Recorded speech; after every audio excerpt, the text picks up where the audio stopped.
à toutes et à tous, je suis très heureux de vous retrouver dans ce nouveau numéro du Buzz TV. Salut Sarah. Bonjour Damien. Allez, aujourd'hui nous accueillons un ambassadeur de la cuisine responsable, un apôtre de la bonne chère qui prêche à longueur de journée la parole d'un mieux manger afin que chaque assiette devienne une promesse de sens et de bienveillance. Bonjour Thierry Marx. Bonjour. Bienvenue sur ce plateau. Bon, le magazine qui fait du bien, c'est donc le titre du trimestriel que l'on peut se procurer en kiosque depuis à peu près 3 semaines. C'est un magazine qui va stimuler nos sens et nous apporter un peu de plaisir dans un monde où l'anxiété, il faut bien le dire, est omniprésente. Alors, entre le magazine, entre vos écoles, les conférences, votre activité aussi syndicale en tant que président de l'Union des métiers et des industries de l'hôtellerie, entre le judo, est-ce que vous avez encore le temps d'être en cuisine, Thierry Marx ? Oui, bien sûr. C'est-à-dire que... Alors moi... Aujourd'hui, je laisse un peu mes jeunes gens aller chercher les reconnaissances, les étoiles, et c'est ça. Et moi, je les accompagne d'un point de vue technique et économique. Ouais. Mais aujourd'hui, oui, j'ai toujours le temps de cuisiner. Et ce qui fait que ça me permet de garder l'inspiration. Bien sûr, c'est ça. Mais à quoi ressemblent vos journées type, Thierry Marx ? Parce que j'imagine que le lundi n'a rien à voir avec la journée du mardi. Non, c'est assez facile. Se lever tôt. Ouais. Et je suis au Racing. Rue Éblé assez tôt pour le judo. Votre dojo, oui. Et oui, et puis après, je rentre dans une vie comme chaque chef d'entreprise, à m'occuper des faits, être dur avec les faits des fois, parce que les faits et la situation économique de notre pays, pour les chefs d'entreprise aujourd'hui, on est un peu dans un management de fog, comme on pourrait dire, on est un peu dans le brouillard. Oui. Et puis après, accueillir les clients, parce que c'est quand même eux qui nous font vivre et qui reviennent et qui font en sorte que nos établissements continuent à fonctionner. Et la cuisine, c'est l'endroit où vous vous épanouissez le plus ? Oui, parce on l'oublie, les chefs oublient souvent de parler de ça, peut-être que ça ne les concerne pas pour certains, mais je pense qu'il y a une certaine spiritualité dans la cuisine, qui peut être une spiritualité laïque, mais la cuisine, c'est le lien du vivant entre la terre et l'assiette. Il se passe plein de choses, et des produits, des agriculteurs, tout ça se met en mouvement. Vous devez un certain respect du produit, maîtrise du geste, maîtrise du feu, la cuisson, et le temps pour faire et la saisonnalité. Donc il y a quelque chose de très inspirant pour un homme ou pour une femme qui pratique la cuisine et le fait maison. Eh bien, on va en parler dans cette interview justement de cuisine. Ça va éveiller notre appétit à quelques heures de manger. C'est l'heure de l'apéro. Mais on va aussi surtout bien évidemment parler de ce magazine. Bon, le magazine qui fait du bien. Mais tout ça, c'est juste après les news médias présentées par Sarah Lecoeuvre. Allez Sarah, on va parler de bon dans cette interview, mais avec vous, on va parler de beau avec ce chiffre du jour. Vous avez choisi le 7. Et oui, comme les 7 membres du jury Miss France qui vient d'être dévoilé par TF1. La grande soirée, vous le savez, aura lieu dans 2 jours, le 6 décembre, sur TF1 en direct depuis le Zénith d'Amiens. Alors ce jury sera tout d'abord présidé par la comédienne Michèle Bernier et qui pourra compter à ses côtés sur Axel Saint-Cyrel. Vous savez, c'est cette chanteuse lyrique qui avait fait sensation lors de la cérémonie d'ouverture des JO en chantant une bouleversante marseillaise. Donc elle sera là aux côtés de Bruce Toussaint, le matinalier de TF1, Camille Serre, Miss France 2015 qui fêtera ses 10 ans de son élection, Philippe Cavrivière, l'humoriste qu'on ne présente plus. Il y aura aussi la youtubeuse Sally qu'on a vue dans Les Traites, ça c'était sur M6. Et puis enfin Tom Villa, le comédien humoriste qu'on a vu dans la série Mademoiselle Holmes, c'était sur la Une également. Alors vous l'avez compris, c'est le retour des hommes dans le jury parce que ça faisait au moins 2-3 saisons qu'il n'y avait pas eu d'hommes. C'était exclusivement composé par des femmes, ces jurys. Donc on est content. Le patron du concours, Frédéric Gilbert, a semble-t-il entendu les critiques, notamment de Pascal Praud et de Cyril Hanouna l'année dernière. Il a sans doute utilisé les bons arguments aussi. Il les a bien utilisés parce qu'il avait peur de ne pas pouvoir les convaincre aussi, les hommes. Ils ont peur aussi de juger des femmes. Aujourd'hui, c'est compliqué. Voilà, avec la période MeToo. Oui. De faire partie effectivement d'un jury qui juge des femmes sur des critères physiques. C'est vrai que vous défendez beaucoup le patrimoine culinaire. On va bien évidemment en parler, mais le patrimoine, c'est aussi Miss France. Est-ce que vous regardez cette cérémonie ? Je ne regarde pas cette cérémonie, mais en tout cas, je considère que ça fait partie du patrimoine. Le patrimoine culinaire est une chose, mais le patrimoine, la culture de notre pays est important de le mettre en avant et de le défendre, parce que sinon c'est une perte de repères et finalement un pays qui deviendrait tout lisse, ce qui n'est pas du tout ce que souhaitent les Français. Une petite question comme ça, parce que nous sommes dans le Buzz TV, je vais vous interroger aussi sur vos goûts télévisuels. Vous regardez encore un peu la télévision, vous avez le temps ? Alors,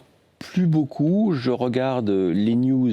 J'essaie d'avoir un panel de news pour essayer évidemment de répondre à mes obligations de président d'un syndicat encore pendant 10 mois. Oui. Et ensuite, j'aime bien les émissions un peu construites où il y a de l'histoire, où il y a de la géographie et puis où il y a un peu de jus de cerveau pour essayer de ne pas rester calé dans des approximations. Vous regardez le Figaro TV, il faut que vous regardiez le Figaro TV. Je regarde le Figaro TV, mais je suis un lecteur du Figaro papier, même si des fois je me fais torpiller par un journaliste du Figaro. Ah oui, vous n'épargnez jamais. Hein. Je ne sais pas comment vous le prenez. Moi, je pense à vous à chaque fois. Parce que... Je ne sais pas pourquoi, j'ai dû faire cuire des poireaux qui n'étaient pas bien cuits. Ça arrive.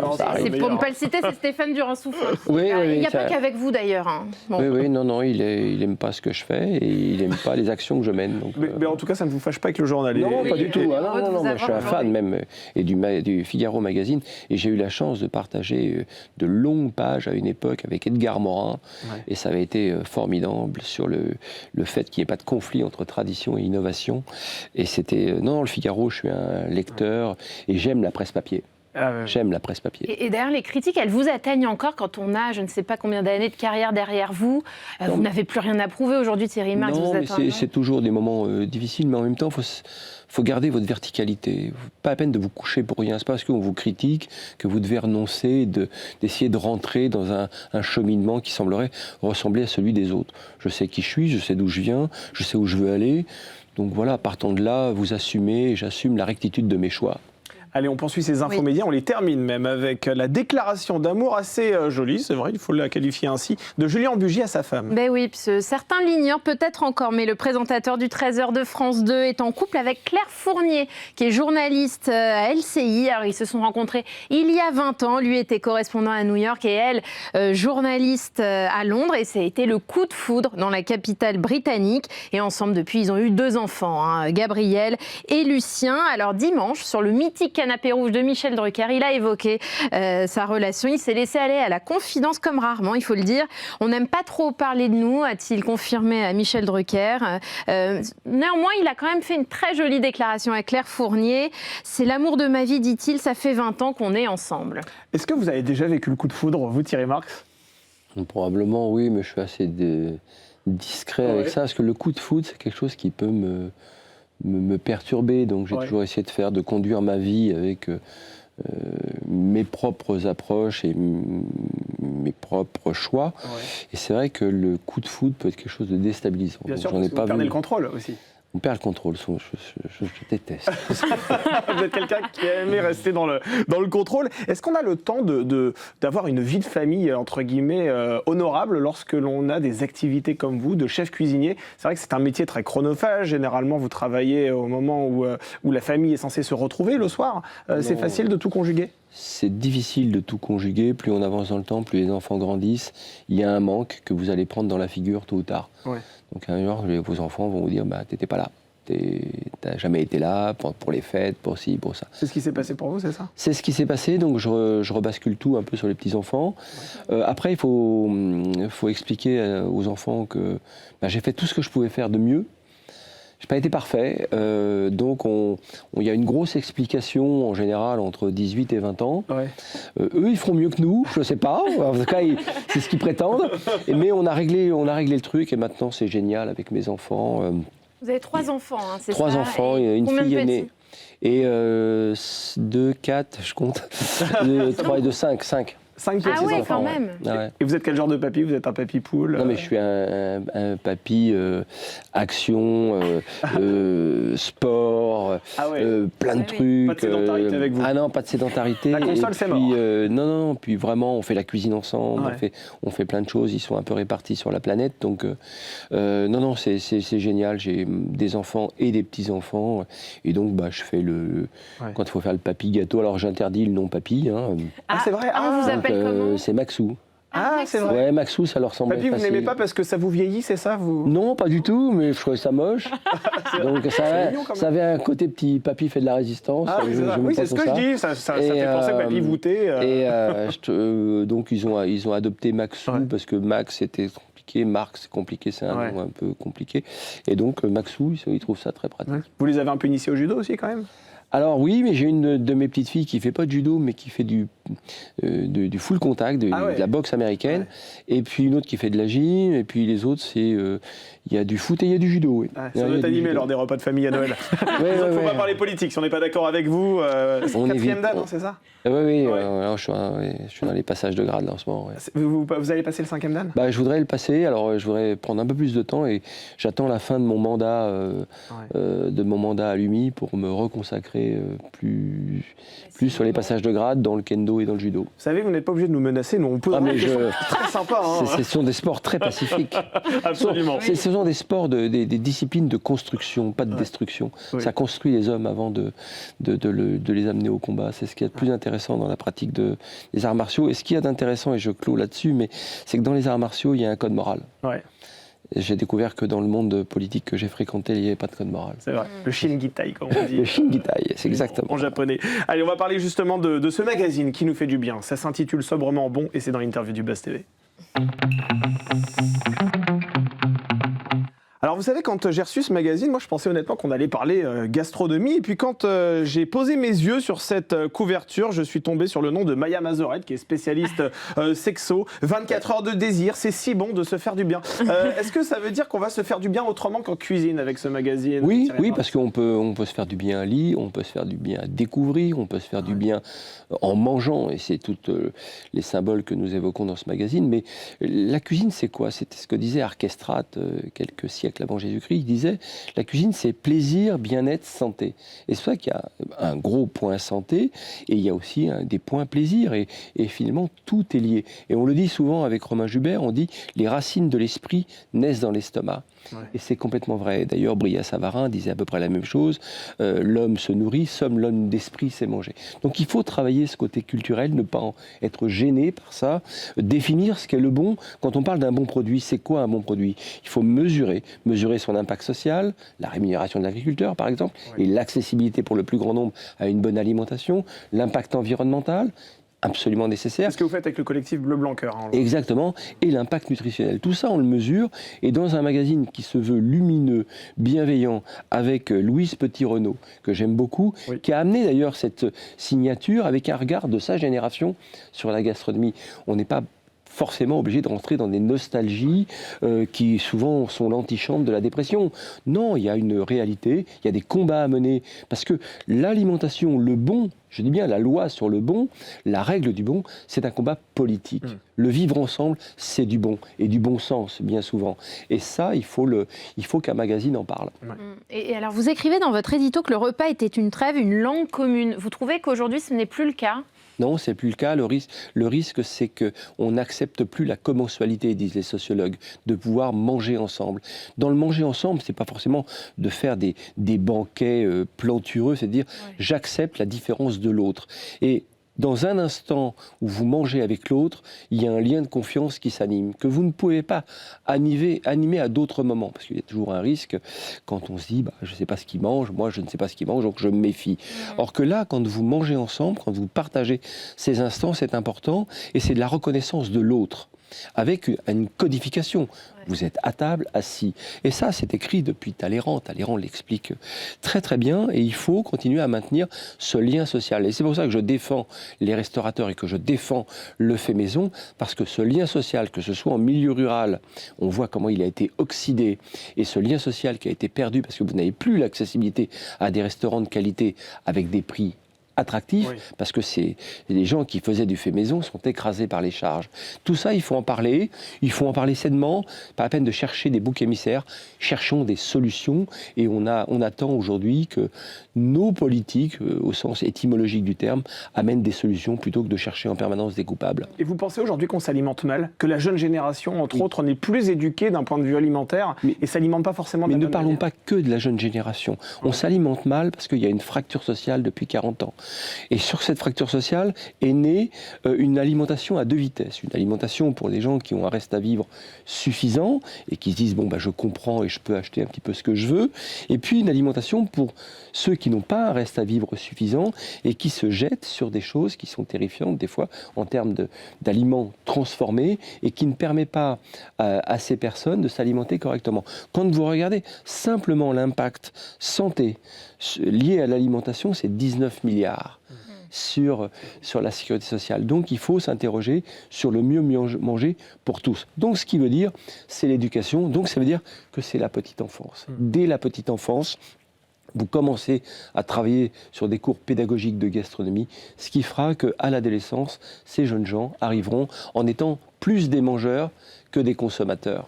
Il faut vous lancer en politique, Thierry Marx, non? Oui, on vous a jamais appelé? Non. Dans l'associatif, ça me plaît beaucoup parce que j'arrive à asseoir des gens d'opinions divers et de se dire, eh bien, écoutez, ok pour le fantasme che-guévaresque, ok pour le fantasme napoléonien, mais à un moment donné, ces 2 personnages avaient une verticalité. Ils ont su faire que les gens s'entendent. Donc, à un moment donné, il va falloir qu'on démontre qu'on peut s'entendre et on peut avancer sur des solutions en arrêtant d'opposer les contraires. Alors on rappelle que vous avez été l'un des jurés emblématiques de Top Chef aussi sur M6. Comme vrai. Nous sommes dans une émission média, on est obligé de vous en parler un petit peu. C'était entre 2010 et 2014. Exactement. Si M6 vous demandait de revenir dans cette émission, est-ce que vous accepteriez? Non, parce que d'abord ils le feront pas, et puis c'était une époque, Ouais. ça m'a beaucoup, j'ai adoré, c'était un très joli concours de cuisine, qui fait recette, qui marche encore très très bien, il y a des figures emblématiques de la gastronomie, il y a une attractivité, ça donne une attractivité à nos métiers, donc ne boudons pas le plaisir de Top Chef. Non, j'ai aimé aussi, après les carnets de Julie, pendant 2 ans, parce que là, on n'était plus dans le fighting cuisine, dans le concours, on était dans le plaisir d'échanger avec des gens qui partageaient des terroirs, des territoires, et c'était autre chose. Mais après, j'ai fait une autre forme de journalisme avec Capa, sur des choses un peu plus dures, mais... Non, l'époque Top Chef, c'est une belle époque. Ouais, c'est un bon souvenir. Ah oui, excellent. Vous étiez un peu le bad cop, non, dans mon souvenir?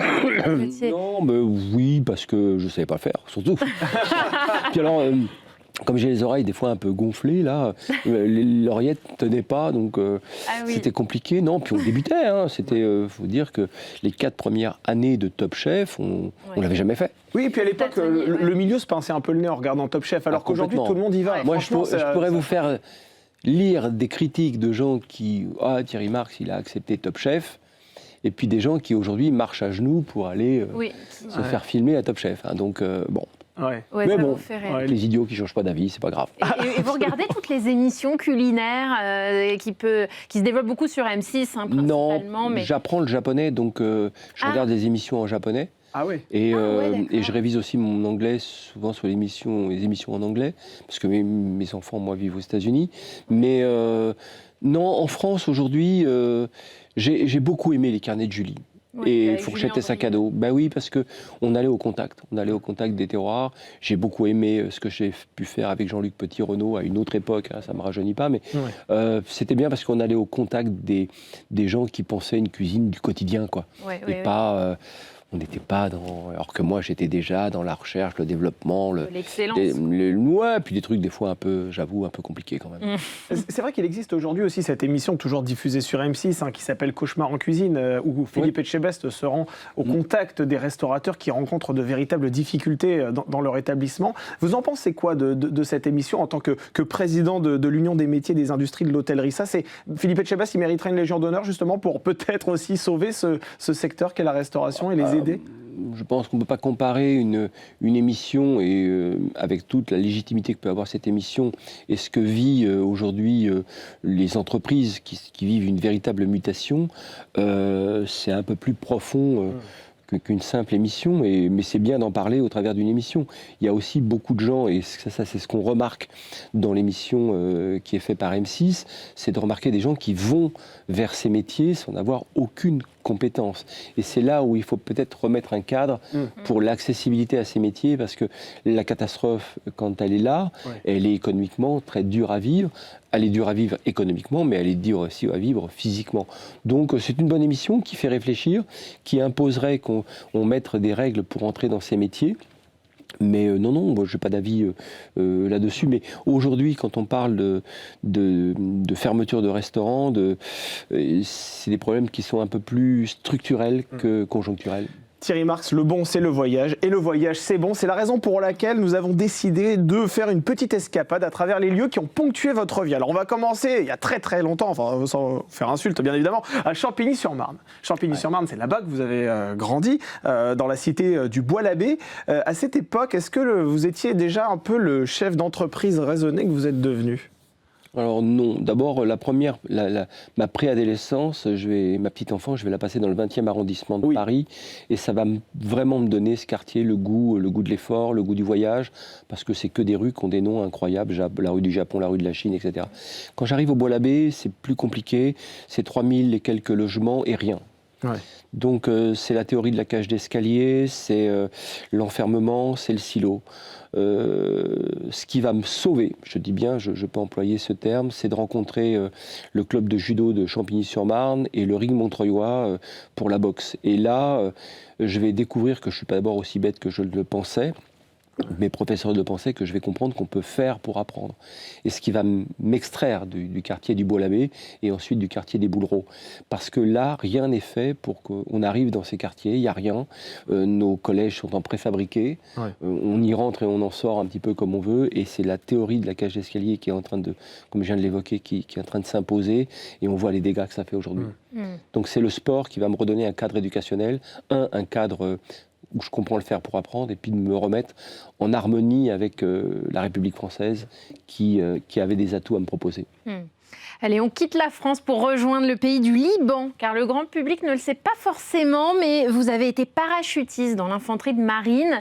Quel souvenir vous en gardez? Est-ce que vous avez connu ce titre? Vous avez connu la guerre du Liban? Oui, c'est toujours difficile d'en parler. Ce qui est surtout, ce que je retiens, c'est la camaraderie, le goût de l'honneur, le goût de la parole donnée. Il y a un psychiatre un jour qui j'ai beaucoup parlé de ça, qui me disait c'est comme ça qu'on construit les chemins de loyauté. Forme d'épreuve un peu dure, mais en même temps, on a transpiré ensemble. Voilà, je garde ça. Des gens qui ont fait bien plus que moi, et donc il n'y a pas à se glorifier de quoi que ce soit. Mais en tout cas, le goût de la camaraderie et le sens de l'honneur, que je n'arriverai pas à expliquer, le sens de la loyauté, ce qui est très très très rare. Je trouve ça qu'au travers de mes chiens, bien souvent. Mais j'ai toujours beaucoup de plaisir à retrouver la popote des sous-ofs, que ce soit à l'infanterie de marine ou à la Légion étrangère, parce que c'est des gens qui ne parlent pas beaucoup, mais qui ont le goût de l'honneur et de la loyauté chevillée au corps. Mais vous, Thierry Marx, plus que n'importe qui, vous savez ce que la guerre signifie, les sacrifices qui en découlent, et savoir qu'un conflit de grande ampleur aujourd'hui se trouve à nos portes, très clairement, en Ukraine, ça vous inspire quoi? Déjà, on a une école en Ukraine, donc on voit un peu ce qui s'y passe. On voit que c'est à 2 heures et quelques d'ici à peine, et que c'est terrifiant, mais je ne suis pas choqué par les mots des fois qui sont évoqués. Par le chef d'état-major des armées. Oui, je n'ai pas été choqué. La génération. Qu'on perde des enfants. Alors Emmanuel Macron a rétropédalé en disant qu'on ne va pas envoyer nos jeunes en Ukraine. C'est le mot, c'est-à-dire que moi j'entends parler de ça depuis ma petite enfance. Mon grand-père est devenu français avec le conflit de 14-18. Mon père a couvert l'Algérie. Mon oncle et mon père ont couvert l'Indochine et l'Algérie. Donc ce côté sacrificiel, moi je ne l'ai pas vécu dans mon enfance, sans aller une seule fois sur un monument aux morts, voir les noms des copains de mon grand-père. Donc voilà, je n'ai pas été choqué par les propos. En même temps, il faut être dans l'opposition permanente. C'est ce qui devient difficile aujourd'hui dans l'actualité, c'est que vous allez rebondir sur un mot et alimenter ce mot pendant 48 heures ou 72 heures pour dire qui est pour, qui est contre. C'est pas le propos. Moi, je pense que les propos étaient sincères. Vous savez, que vous soyez chef d'entreprise, que vous soyez militaire, la première des choses à faire, c'est d'être dur avec les faits, bienveillant avec les gens. Et un chef d'état-major, je comprends qu'il soit dur avec les faits. Il ne peut pas nier les faits. Un chef d'État ne peut pas nier les faits. Un ministre ne peut pas nier les faits. Et en même temps, ça ne l'empêche pas d'être bienveillant. D'ailleurs, le rebond qui a été repris sur ce qui a été dit est parfaitement clair. Mais cette volonté permanente de vouloir opposer des contraires, ça devient ridicule, à un tel point que le citoyen ne s'y retrouve plus. que le citoyen dit mais non, on a compris, ne prenez pas pour des idiots. On a compris ce que ça voulait dire de perdre des enfants. On en a perdu au Bataclan. Ouais. On en a perdu dans les quartiers, on voit des mômes mourir dans les quartiers. Quand je dénonçais il y a quelques années que l'abandon de scolarité, on a dénoncé ça nous dans nos écoles il y a 10 ou 15 ans, l'abandon de scolarité à 12 ans, aujourd'hui qu'on voit aussi qu'on perd des gens sur le terrain. Donc à un moment donné, ne laissons pas croire que les Français ne sont pas en capacité d'écouter des faits et de trouver des solutions. C'est ce qu'ils attendent aujourd'hui du monde politique, mais cette espèce de brouillage permanent, d'opposition permanente, de jouer uniquement avec les éléments de langage sans jamais être sur le fond, eh bien le citoyen se détourne de ça et c'est dangereux. Et si vous aviez Emmanuel Macron en face de vous, vous lui diriez quoi là aujourd'hui ? Bonjour Monsieur le Président, déjà, c'est notre président. Pas mais non, j'ai pas d'avis. Moi, j'ai parlé plusieurs fois avec Emmanuel Macron. Il a été solidaire de nos écoles. Moi, je me souviens, avant qu'il soit président, il était venu visiter nos écoles d'inclusion et d'insertion. Il était conscient qu'il y avait un problème avec la formation professionnelle. Donc tout ça était... Tous les hommes politiques... J'ai rencontré 3 présidents. C'est-à-dire que le président Sarkozy, le président Hollande et le président Macron. Ces présidents ne sont pas ignorants de la situation du pays. Le problème, c'est que c'est une bagarre politique de plus en plus dure en n'opposant que des contraires. À un moment donné, il va falloir, et les citoyens, je pense qu'ils sont en demande de ça, de dire non, arrêtez avec les problèmes, trouvez-nous des solutions. Et c'est ce que nous vivons, nous, dans le monde associatif. J'ai beaucoup aimé le discours, et chez vos confrères de BFM dimanche, de Jean-Louis Borloo. Arrêtez de m'embrouiller. Trouvons des solutions, arrêtons de chercher des coupables. Ça, aujourd'hui, le citoyen est prêt à entendre ça. Il nous faut, vous savez, un grand leader, c'est quoi ? C'est 3 V. Une vision, une voix et tracer une voie. Ouais.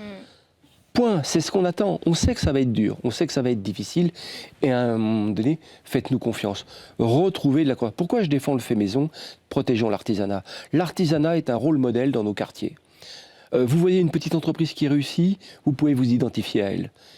Quand on vous parle du 440 et de taper sur les riches, vous ne vous identifiez pas à ça quand vous êtes dans le quartier. Vous ne savez même pas ce que c'est que le 440. Ouais. Donc par contre, votre boulanger à côté, le garagiste à côté qui réussit, qui commence à produire, c'est une TPE. C'est une TPE qui devient un rôle modèle. Donc si on veut redonner de la croissance à ce pays, donc de la prospérité, il faut commencer par la base, prospérité pour tous, protéger ça. Aujourd'hui, les problèmes, on les connaît, salaire brut, salaire net. Je donne 2 000 € à un jeune qui sort de l'école, il lui reste 1 400 €. Il y a un problème. Ouais. Et c'est un problème qui date depuis le XXe siècle. Donc aujourd'hui, il faut changer un petit peu ça. C'est pas conjoncturel, nos problèmes, ils sont structurels. Et il faut avoir le courage de les regarder en face. Quand on vous dit il y avait 4 actifs pour un retraité, maintenant il y a 4 retraités pour un actif. Ouais. Ça marche pas. C'est-à-dire que vous pouvez faire l'arithmétique que vous voulez. Ouais. Je suis pas savant, mais à un moment donné, il faut regarder les choses en face pour qu'on s'épanouisse. Merci beaucoup Thierry Marx. Merci d'avoir été sur ce plateau. Je rappelle que vous sortez ce magazine, le magazine qui fait du bien, un magazine que l'on recommande, un trimestriel dans lequel on peut trouver des recettes, plein de conseils, des coups de cœur également. Oui. C'est vraiment très intéressant et vous soutenez aussi, je le rappelle, Bleu Blanc Cœur, ce collectif qui fête ses 25 ans dont l'objectif est d'améliorer la qualité nutritionnelle et environnementale de nos assiettes. Et c'est vrai, Louise Petit-Renaud et Romain Jubert qui participent, qui créent d'ailleurs avec moi ce magazine. Ce sont des partenaires fort. Vous faites bien de les citer. Merci Thierry Marx, merci Sarah Lecoeuvre et le Buzz TV revient demain avec Antoine Duléry. Très bonne soirée à toutes et à tous sur le Figaro TV.